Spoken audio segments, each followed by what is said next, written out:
Hello, everyone. I'm Nick Bradley. I'm EvilMog. And I'm Dave Bales. Welcome to Not the Situation Room.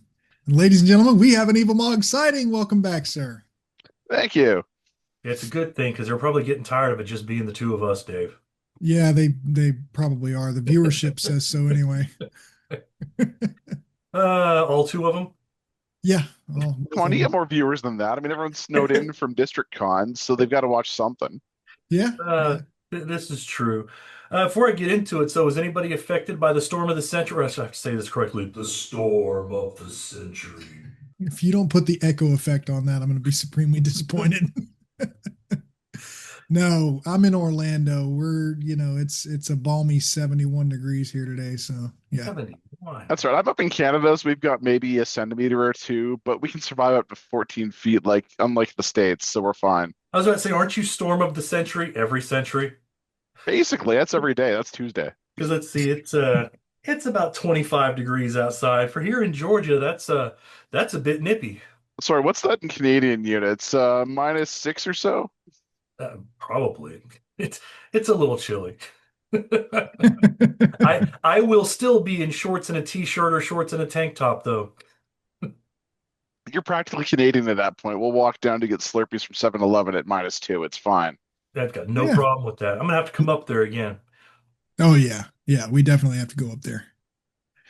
Living in Alaska, when it was 60 below and it would get up to 30 degrees and people are outside washing their cars in shorts and tank tops, you get used to it. Alaska, I was gonna say, isn't that like if you stay outside for too long, you actually die? Yeah. Yeah, yeah. Got some That's not just frostbite. a that's not just it's a little cold. I'm a little dead. Like every time I come to Chicago or come down to Milwaukee, I wind up people look at me like I'm weird because I'm walking around in maybe shorts, a t-shirt, possibly a sweater, and everyone's all these bundled up parkas, and it's only a couple degrees above zero, and oh, ooh, it's cold. It's okay. It happens here in Georgia too. It'll be about 55, 60 degrees and people will be in full winter regalia. Yeah, come down here tomorrow when it's 50 degrees and you will see what looks like the frozen Alaskan tundra around here. But don't like Uh, lizards fall from the trees down there when it gets They too do. cold? they They do, but then do. they wake up in the morning. They're fine. They're okay. All right, let me drag us back in. So, what we're going to talk about today we're just going to talk about news.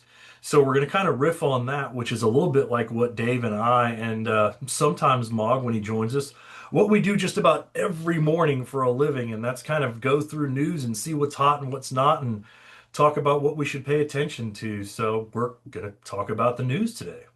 All right, Dave. Well, what do we got first?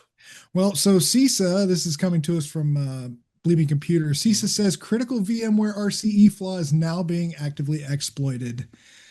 So the Cybersecurity and Infrastructure Security Agency, or CISA, has issued an urgent directive for federal agencies to patch a critical VMware vCenter server vulnerability known as CVE 2024-37079 within 3 weeks Yeah, as I'm it going to was hold you being up right there for just a yep, second. What was the first four numbers of that CVE?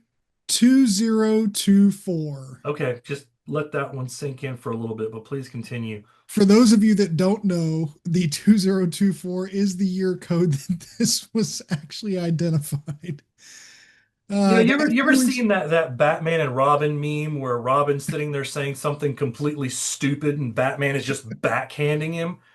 I Yes. feel like that's the meme we need right there that should just say patch. Wasn't this critical then, though? That's what I'm not getting. Like, we got all the big warnings, we had all these overrides and all these Yeah. critical alerts then. I mean, Yeah. how is this a critical alert now in January of 2026 for a Especially, 2024 yeah, bug? this came out in June of 24. Yeah, So, It's already it's and gone like you through said, two DEF cons. It's already gone through at least one or two SHMU cons. yeah, yeah. I Well, guess now they could go ahead and patch now. CISA has said you better patch your shit within 3 weeks because it's being actively exploited in the wild. It's a It was heap being actually overflow. exploited then, though. It's like, welcome to the party there, CISO. Like, do something useful, please. No, they can't do that. You just say that because you want the Canadian CISA to take over. Yes, yes, I do. Our CISO is actually useful. Yeah, well, I mean, he does have a valid point there, I Nick. have no retort. So it's a heap overflow flaw in the DCE RPC protocol implementation of vCenter Server. Allows for remote code execution, no privileges required, nor user interaction for this thing to actually work. There are no workarounds, no mitigations, and it's been added to the known exploited vulnerabilities All catalog. right, so I have a problem with this from the beginning. One, anybody who puts their vSphere on the internet or their ESX management or management of any kind, whether it be an F5, whether it be the Citrix load balancers, whether it be vSphere, a Telnet server, like none of this stuff should be on the internet directly. Like you go through a VPN to talk to it. Yes, you're right, and I don't know why people would put their vSphere on the internet. I can't fathom a valid reason for that to actually happen. So I mean, I get it as a a stage in the attack chain, right? Mm. But it really feels like this is the first stage, and I don't understand how that's possible. 2 years later. Yeah, taking that into Have you account, I gone think. browsing Showdown lately or Census, sort of the other sites out there? The number of unpatched and ancient things on there, no wonder you and I still have jobs. Ransomware is a thing because of this. Yeah, it is. And what else is making a big comeback? File deletion. Coming back in a big bad way. Oh yeah, wipers. That used to be what we used to do the whole the vandalism and everything else. I thought they're all about getting money out instead. I guess it's the next stage of blackmail. Oh no. Are we going backward in time? We are. Yes. We are well. Didn't CERN fire up that collider again? I mean, we don't know what could have happened. All Hit right. drawn, So alive and so well. multiverse and not Marvel. Yeah. So next on the list, we got data thieves borrow Nike's "Just Do It" mantra, claim they ran off with 1.4 terabytes, and I see what they sadly, did there. I know. Sadly, though, because I am an Assassin's Creed fan and did play Odyssey, I want to say Nike every time I see Nike because that's actually the Greek pronunciation of it. Yeah, But well, it's not how Nike pronounces it. They've actually clarified that. So while they are spelled the same, they're not the same thing. Hey, I'm all for annoying Nike's brand though, so we'll call Nikkei from now on forever, just because I like annoying comms. All right. Nikkei is investigating a potential breach after WorldLeaks claims to have stolen 1.4 terabytes of internal data, including 108,347 files related to design, manufacturing, and production workflows. The company's not confirmed the breach or the data stolen, but emphasized their commitment to data security. Well, good on them. what commitment? That's I like mean, saying we won't confirm whether or not it happened, but if it did, we strongly are against it. Oh, well, if you're strongly against it, let's just hold up and take a step back. I mean, if you're strongly against it, let's see the budget for your cybersecurity or your presentations at various Oh, conferences or other blasphemy. commitments. Yeah, I'm sure our company's sales team would love to have a chat with you. Yeah. Yeah, yeah. So the incident follows a recent breach at Under Armour, where Everest ransomware group exposed 72.7 million users. Now, those are not rookie numbers. No, no, that's a So, big figure. so be wary, sportswear companies. Apparently, your turn is in the it's your turn in the barrel. We Okay, so I should have a we should funny story about Under Armour. You're gonna laugh at this. I did some time over in Afghanistan. I'd never seen Under Armour before until I went to Kandahar, and I thought it was just stuff they wore under body armor, right? So I was like, okay, standard stuff. We do our thing. I get back to North America, and I'm seeing like normies wearing Under Armour, and I'm like, what the heck is going on here? I was very, very confused when I got back. it's what happens. You go over there and they make a brand called Under Armour and you think, yeah, that must stop bullets. Well, No, Well, no, it no. stops the sweat underneath body armor because like when you're out there, like full plates, you sweat and it's rough. So it was perfect for that. Yeah, yeah. it's meant to be moisture wicking and to be worn under armor, as is the name. But it has become, as leggings are to women, as Under Armour is to men who want to look more fit than they really are. And I won't go any deeper into that on this show. Look, I'm taking personal offense to this and I'll thank you to You stay out of don't my wear closet. leggings. Wow, I did not see that one coming. All right, Just like Mark, this next one. yeah, what you got for us? Well, so let me give credit here. That was from the register, just so we don't get copyright Oh, struck. this No, is true. totally fair. We all like LREG. This next one, though, made me laugh, and I've been giggling over this for ages. For those who don't know, I'm a Telnet junkie. I know the protocol inside and out. And finally, That's one of the still a protocol, thing. it still is, apparently. Well, multi-user dungeons and mainframes occasionally use them and other stuff like that. But apparently, the code still exists in the Linux kernel under inetd. So there's a GNU iNet Utilities Security Advisory that allows remote authentication bypass in Telnet D. So effectively, inside the Telnet protocol, there's this out-of-band communication protocol for exchanging connection setup information. In there, there's a feature to exchange user environment variables. Turns out the Telnet daemon itself trusts the client environment variables that are sent. So me as the client, I can say, I'm going to specify attack F, the user variable, and set it to root, and then just connect up like I'm logging in with our logon. Just tell it, So, trust and me, it's okay. yeah, TLP, trust me, bro. And the worst part is this vulnerability has been present for over 11 years and is technically part of the Telnet protocol. So All people say, right, well, it's just you got the VMware one beat though. There we go. So right. I'm gonna just walk into Mog's house with a ski mask on and say, "Trust me," and he's gonna trust me. Right, like that's the whole protocol. And it's crazy because this bug was implemented 11 years ago because they were literally implementing the RFC more correctly. And so the RFC protocol itself has this feature and it just got implemented. So whereas you can log on as like slash user bin login, which is normally running as root, and there you are. Uh, let's just kill Telnet now, reserve it to MUDs, ancient mainframe protocols, and nothing near Linux. That's kind of what I was about to ask is why do we have Telnet? And why do you have it in your environment?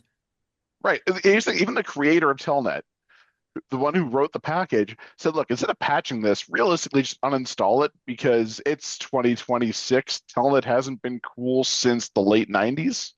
Like what you don't have FTP running in your environment, open straight to the internet on its Eight hundred default thousand ports. people say I've got Telnet running in my environment.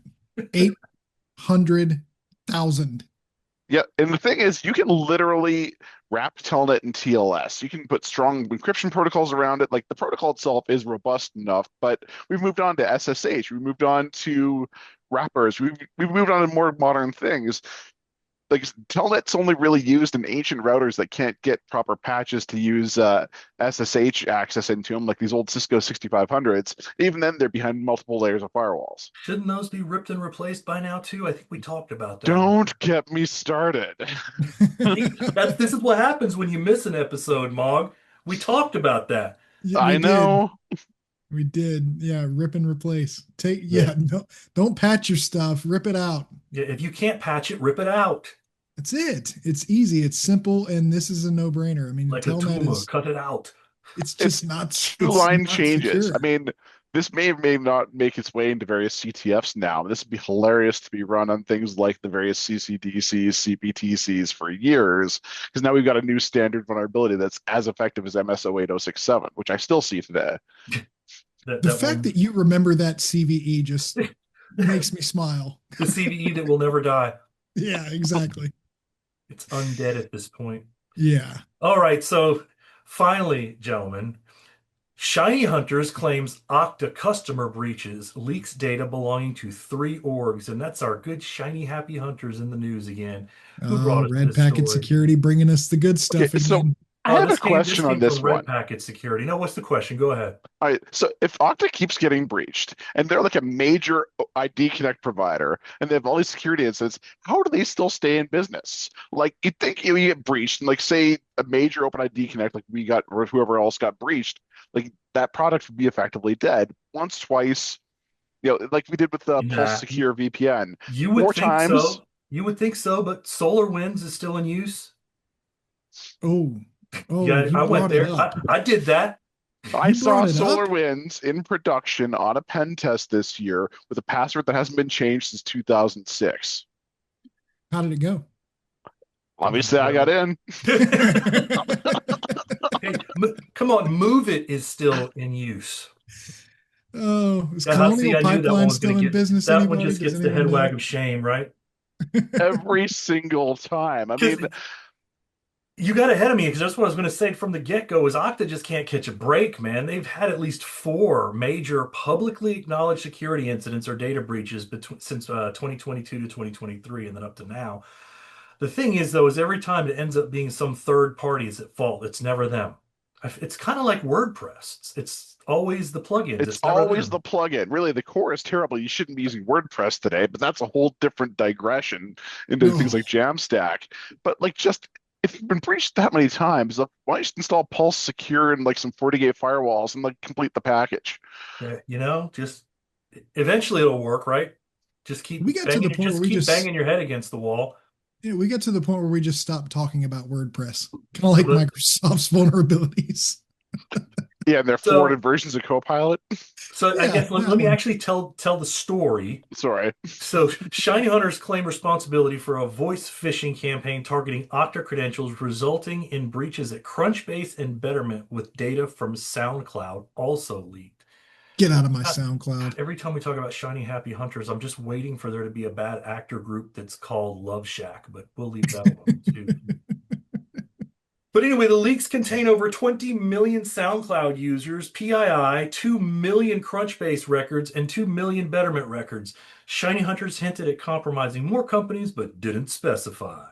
No. Okta Threat Intelligence warned about similar voice phishing campaigns targeting Google, Microsoft, and Okta accounts, while Google and Microsoft has not confirmed any impact on their services or customer data. I almost feel like that was them going, yeah, but look at them too. Yeah, I was getting ready to say it's Right? like, oh, let's point the finger elsewhere. Now we got the Spider-Man meme, right? There's a web. It's just a web of other companies to point at and saying, hey, we're not the only ones. That's what they're Oh, doing. I didn't think no. SoundCloud was still in use. I mean, the DJs moved on to other stuff, haven't they? You would think. You know what? We how many things have we talked about today that we thought weren't in use anymore? Yes. I mean, this is how I still have a job. All these ancient protocols, all these ancient bugs. Yeah, the day this all ends is the day we can all retire, which will be probably never. Yeah, for now though, I will say again, like I said last time one of us made that comment, you better knock on wood to make sure that that job stays in place. Yeah. I am actually very thankful that all these vulnerabilities keep getting exploited and companies keep screwing up. I don't know if thankful's the right word, but I get what you mean. Oh no, I'm gonna retire and make like chicken skewers for a living on some beach somewhere when all of this ends and just never look at another computer again. I'm You're afraid computered now. out. Yes. I could be a Luddite. Yes, I could. Yeah, I think So so. anyway, gentlemen, that's the news. Well, All thanks for good. joining. Like, follow, share, subscribe if you'd like to see some more of this nonsense. Leave us a comment and We'll see you next time.